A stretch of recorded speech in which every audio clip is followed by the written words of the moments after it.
I was in Italy, and we went to Pompeii, outside of Vesuvius, and we saw the what are they called? The casts? The casts. Thank you. I think they're endocasts because they're like the voids left from the Yeah, bodies. the voids are left from the bodies, bro. So. Oh, did you see the dog? No, I didn't see the dog. Why don't you pull that up for people who don't know what we're talking about? The dog is the saddest one.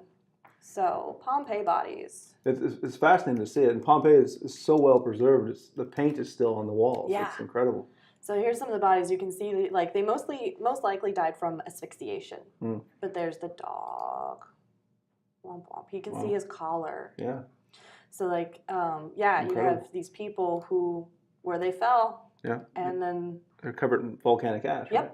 Yep, completely covered in volcanic ash. So these are plaster casts, I believe, right? So what they did is they found the voids, the archaeologists did. They found the voids, and they would fill them with the plaster. Poor babies. I'm sorry, I always feel worse for the dogs. But absolutely, it's like huge loss of life there. They call that a Plinian eruption because Pliny the Elder wrote about it. Oh, he was watching it from the from across the inlet, and so he wrote a first-hand account of it. Wow.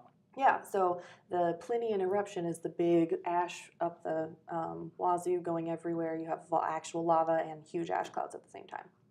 Wow, and stones too, right? Yeah, they had a lot of, they're called pyroclastic material. Right. So pyro meaning fire and clast meaning rock. So fire rock, just being hucked out of the volcanoes. That's incredible. Yeah, Because I also went to Mount St Helens after, like, 20 years after the eruption, and it's still destroyed there. Yeah. It's incredible. Although it's growing. It's growing, yeah. It's fascinating how fast it's growing, but by the mountain itself, it's still just a wasteland. Yeah, but the mountain's growing. Oh, the mountain's getting bigger, The lava dome's growing back it's growing back. Yeah, so Mount St. Helens lava dome is building back up. Yeah, so pull it up. There's show people that. That's incredible, too. It's exciting to see that. When I was there, they had steam and stuff was coming out of the mountain.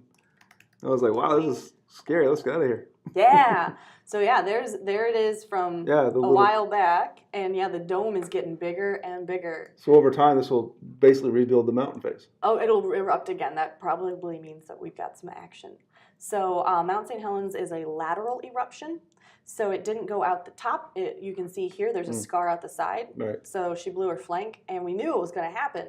So volcanologists and geologists, volcanologists, the most hardcore sounding of all of the. It does sound good, right? Volcanologist. So damn right. Vulcan, the god of volcanoes, and with the Vulcans of live long and prosper. So they sit in all sorts of equipment up there. They put in seismic stations to monitor for seismic activity. So they put in seismographs because one of the key factors that will happen before an eruption will be increased earthquakes. They also put in these things that will measure the tilt. So we had these tilt readers, and this side of the flank was tilting more than any other side. So they knew that there was going to be an eruption coming out the side. So they knew that the ground was pushing out. Yeah. Before it erupted. Yep. And they also monitor the gases that come out because degassing of a volcano is very important prior to eruption. A lot of them they're very stinky. They spew sulfur. Right. So, so they measure all three of those things to try to figure out when the eruption is coming. And I believe only 2 people died during the eruption. One person refused to evacuate, and a geologist got caught. Wow. Incredible. Yeah. It's incredible. And for anyone who has a chance to go out there to see Mount St. Helens, just that area of Washington by itself is beautiful. Right. But Mount St. Helens is an experience that you just don't get to have.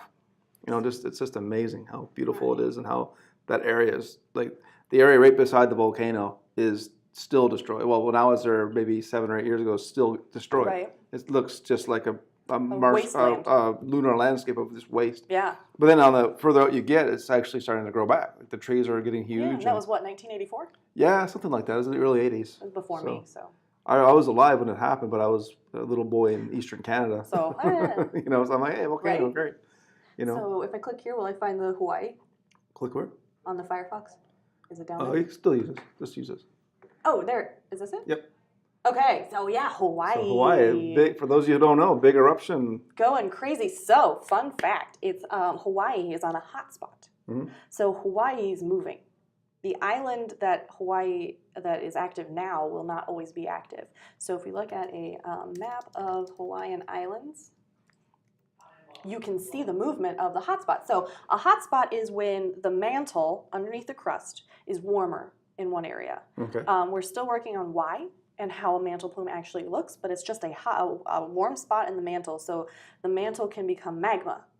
And so while it's inside the crust, it's magma. Once it's erupted, it's lava. I want to pull up the mantle stuff. So Yeah, so... please, I'm not... No. I'm familiar with it, but I'm not completely familiar with it. Earth's layers. Let's do that. So we're composed in the upper layer, or sorry, there's the inner core and outer core. The inner core is solid iron, or nickel, sorry, iron and nickel. The outer core is liquid iron and nickel. So that movement of the solid, or the liquid outer core around the solid inner core is what makes our magnetic field. Okay. So this, it is very important that this is round. If it wasn't round, it wouldn't work. Okay. All of these things that help our everyday lives work is because we're round. Okay. We're actually not perfectly round. Do you know this? Oh, yeah. We're an oblate spheroid. Right, yeah. We're a little fatter in the middle, just like me. So then we have the inner mantle and the upper mantle. The upper mantle is largely where we interact, because on top of the upper mantle is the crust. The crust is split into the asthenosphere and the lithosphere. The lithosphere is where we are. Okay. So portion of this gets superheated from the heat in the core, and when that becomes hot, we can get magma. Okay. And magma is more buoyant than mantle. It's like a lava lamp. Think about a lava lamp. When you heat up the gunk inside the lava lamp, it bubbles up. And then it cools and falls down. It's all convection. My students will tell you I'm super big into convection. So it's all about this heat rising and cold falling. So the magma rises to the surface, and sometimes it will break through the crust, and you will start a submarine volcano. Now, if your continental crust is not moving, that volcano can grow and grow and grow until it breaches the surface and will become a new island. Now, Hawaii is on a hotspot, and it has been for a long time. So, over here on the top left... click on here, let's just make sure it's coming up. We're up.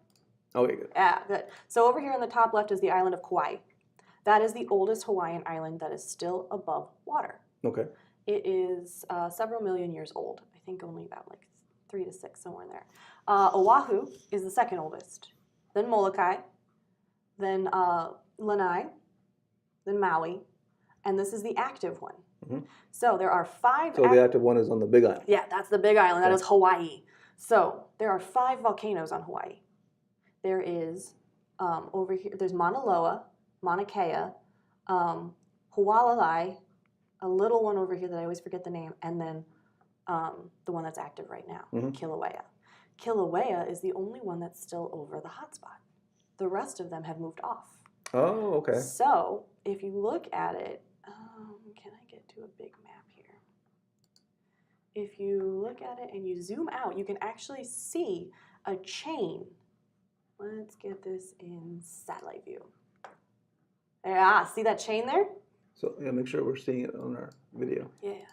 So this chain Okay. that goes up here, these volcanoes, or sorry, this light line going across here, those are old islands that used to be where Hawaii is. The hot spot doesn't move, but the oceanic plate does. Okay. So the Pacific plate has been moving this way and up here. So the oldest of the islands that's still up here, this is the Emperor Seamount.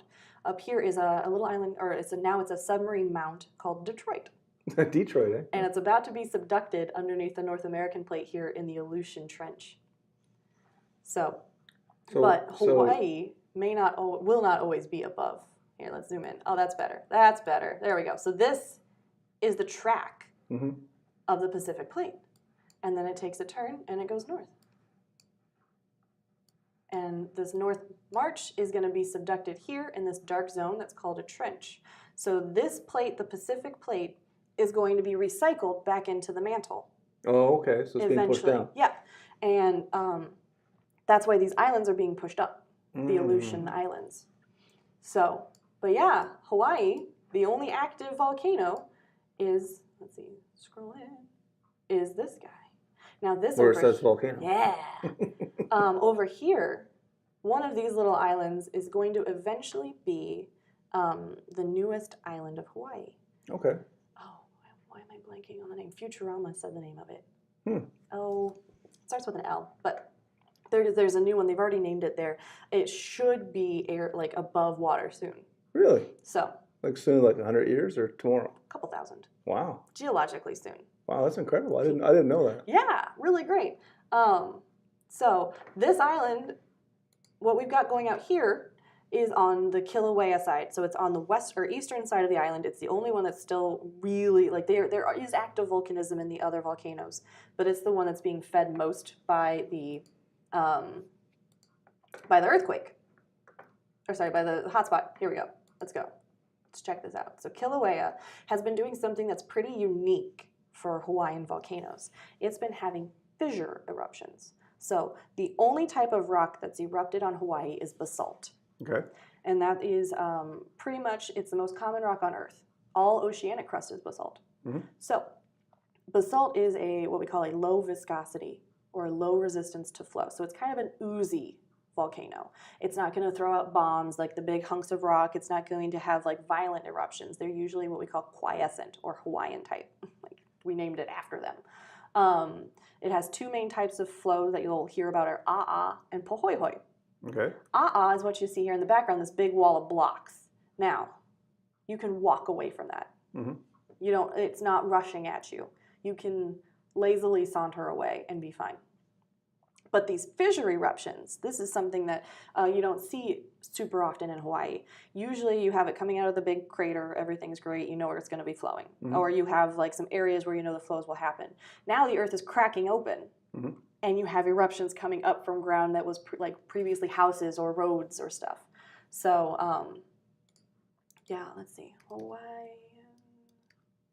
Well, that's what we're used to seeing, that kind of the lava just flowing covering over the surface. Right, that's what people think of. Well, I think of when I think of Hawaiian eruptions. Right. That or the lava pouring into the ocean. But this is what's been happening, is these fissure eruptions. So that just kind of happened. The earth will start to crack from these earthquakes that they're having, and then lava will start pouring Kind of out. like you see in the movies. Yeah.